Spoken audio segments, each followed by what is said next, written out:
नमस्कार दोस्तों, welcome to my channel सनीमा। और आज मैं रिव्यू करूंगा नेटफ्लिक्स पे स्ट्रीम हो रही वेब सीरीज़ खाकी द बिहार चैप्टर का, जिसमें 7 एपिसोड्स हैं लगभग 50-50 मिनट्स के। और इसकी व्यूअरशिप रेटिंग है 13+। कैटेगरी इसकी जो है वो है क्राइम, थ्रिलर और ड्रामा। और सीज़न इसका पहला और आखिरी है। भाषा इसकी हिंदी है। अगर मैं बात करूं विद फैमिली और विदाउट फैमिली, तो इसके रेटिंग के हिसाब से 13+ कैटेगरी में आप विद फैमिली देख सकते हैं इस सीरीज़ को। हाँ, इस सीरीज़ के लास्ट के 2 एपिसोड्स में थोड़ी सी फाउल लैंग्वेजेस का यूज़ है, बट कोई भी सेक्सुअल कंटेंट्स इस सीरीज़ में नहीं है। अब मैं बात करता हूँ इस सीरीज़ की स्टोरी लाइन की। तो चूंकि मैं खुद अपनी पढ़ाई के सिलसिले में बिहार में 3 से 4 साल रह चुका हूँ, तो मुझे पता है कि बिहार एक ऐसा प्रदेश है जो हमेशा से लोगों के लिए उत्सुकता का केंद्र रहा है। बिकॉज बिहार का चाहे सामान्य इतिहास हो और चाहे उसका राजनीतिक क्राइम और स्कैम का इतिहास हो, दोनों ही बहुत रोचक रहे हैं।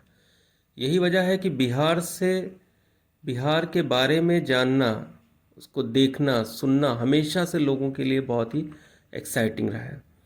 और इस चीज़ को फिल्मी दुनिया ने भी समय समय पर इनकैश किया है। और फिर चाहे वो अपहरण और गंगा जल जैसी फिल्में हों, और चाहे फिर जामतारा, बिकॉज झारखंड भी पहले बिहार का ही हिस्सा था, या महारानी जैसी वेब सीरीज़ हो। तो अब इसी कड़ी में एक और रोचक वेब सीरीज खाकी द बिहार चैप्टर स्ट्रीम कर रही है। और इसका ट्रू स्टोरी पे बेस्ड होना ही इसकी रोचकता को सबसे ज़्यादा बढ़ाता है। तो अब मैं आता हूँ इसकी स्टोरी लाइन पे, जो कि बेस्ड है एक किताब बिहार डायरीज पे, जिसे इस सीरीज़ के मेन किरदार अमित लोढ़ा जी ने लिखा है। ये कहानी बेसिकली 98 से 2006 के बैकड्रॉप में है, जहां आईआईटी पास आउट एक young IPS Amit Lodha himself 98 Bihar cadre में बिहार पुलिस ज्वाइन करते हैं और वहां की कास्ट पॉलिटिक्स और क्राइम के बीच में अपनी काबिलियत से अपनी पहचान बनाते हैं। ठीक उसी समय एक नए क्रिमिनल चंदन महातो, जिसका ओरिजिनल नाम कुछ और है, का नाम भी काफ़ी तेज़ी से उभरता है, जब वो अपने साथी च्यवनप्राश साहू, जिसका भी ओरिजिनल नाम कुछ और है, के साथ नवादा जेल तोड़कर भागता है, जिसमें कुछ सिपाहियों की हत्या भी होती है। अमित और चंदन की मुठभेड़ इससे पहले एक अपहरण कांड में होते होते रह गई थी, जब चंदन का नाम बहुत ज़्यादा फेमस नहीं था। इधर राजनीतिक कारणों से अमित लोढ़ा को शंटिंग में डाल दिया जाता है, और उधर अपने गांव में एसएचओ रंजन कुमार के शिकंजे को कसते हुए देखकर उसे सबक सिखाने के लिए चंदन एक बहुत बड़ा नरसंहार करता है। और इस नरसंहार के बाद में उसे वहाँ का गब्बर सिंह कहलाने लगते हैं। इधर अमित लोढ़ा को चंदन पे शिकंजा कसने के लिए शेखपुरा का एसपी बनाकर भेजा जाता है, और यहाँ से शुरू होता है चंदन और अमित के बीच में शहमात का खेल। तो कैसे अमित बिहार की कास्ट पॉलिटिक्स, रिसोर्सेज की कमी और अपनी टीम में चंदन के वेल विशर्स से पार पाते हुए चंदन को मात देते हैं, या बिहारी भाषा में कहें तो गर्दा उड़ा देते हैं, ये देखना काफ़ी रोचक है इस सीरीज़ खाकी में। अब दोस्तों मैं बात करूंगा एक्टिंग की, तो मेरे हिसाब से किसी भी अच्छी मूवी या वेब सीरीज़ में एक सपोर्टिंग कास्ट का दमदार होना ठीक वैसे ही है जिससे एक अच्छी रेसिपी में मसालों का होना। बिकॉज अगर मसाले अच्छे हों तो रेसिपी का जायका बढ़ा देते हैं, नहीं तो बिगाड़ देते हैं।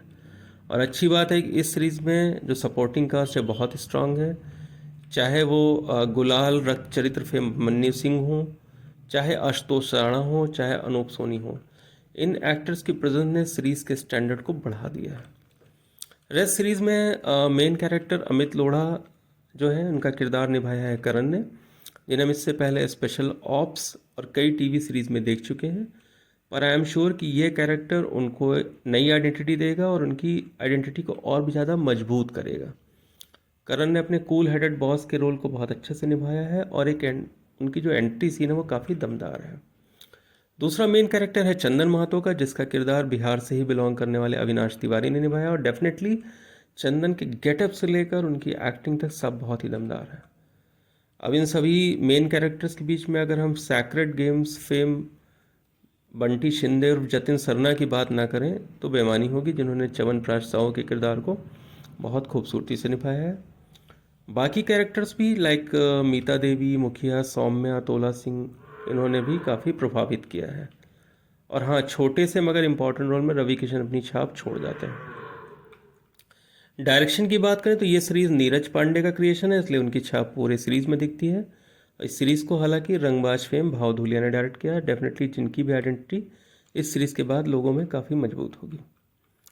अब मैं बात करूँ रीज़न टू वॉच, तो मेरे लिए इस सीरीज़ को देखने का एक सबसे बड़ा रीज़न ये है कि ये रियल लाइफ सिंघम की कहानी पे बेस्ड स्टोरी है, एक रियल स्टोरी है, तो जिसको देखना अपने आप में ही काफ़ी रोचक है। काफ़ी ग्रिपिंग स्टोरी है, और फ़ोन टेपिंग का ऑलमोस्ट फर्स्ट टाइम यूज़ होते हुए देखना भी बहुत रोचक है इस सीरीज़ में। और अमित लोढ़ा के बारे में और जानने के लिए, जिन्होंने भारत के वीर नामक एक ऐप भी डेवलप किया था, जिससे शहीदों के परिवार को सीधे हेल्प मिल सकती है।